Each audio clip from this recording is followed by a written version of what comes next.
Greece's banks received a new cash injection from the European Central Bank on Wednesday, ahead of a key vote in Parliament on judicial and banking reforms needed to secure crucial bailout funds from international creditors.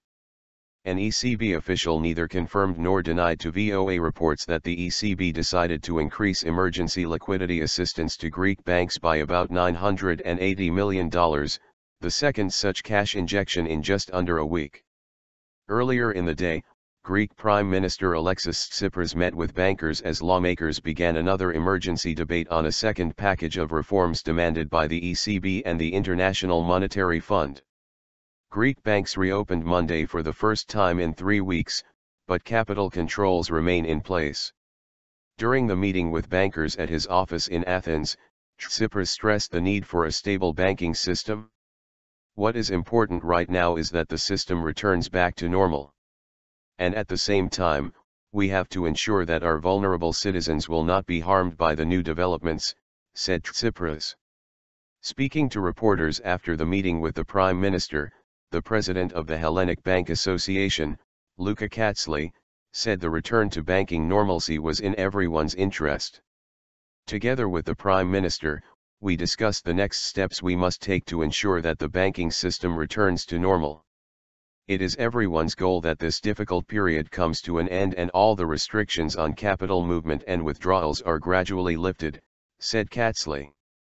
The vote is seen as less controversial than last week's package, which included spending cuts and pension reforms but managed to pass despite a rebellion within the Prime Minister's Syriza party.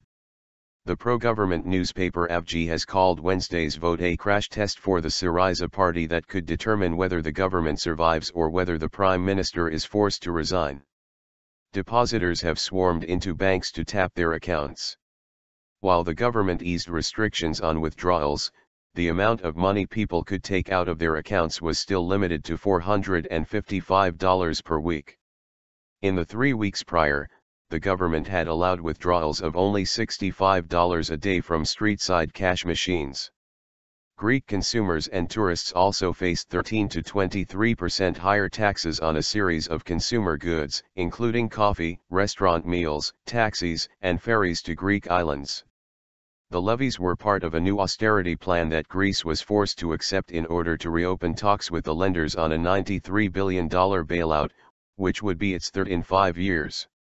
Greece also managed on Monday to make payments of more than $6.5 billion to two of its creditors, the European Central Bank and the IMF, after securing more than $7 billion in temporary financing from a European emergency fund. The Washington-based IMF said it stood ready to continue assisting Greece in its efforts to return to financial stability and growth, once it repaid the more than $2 billion it owed.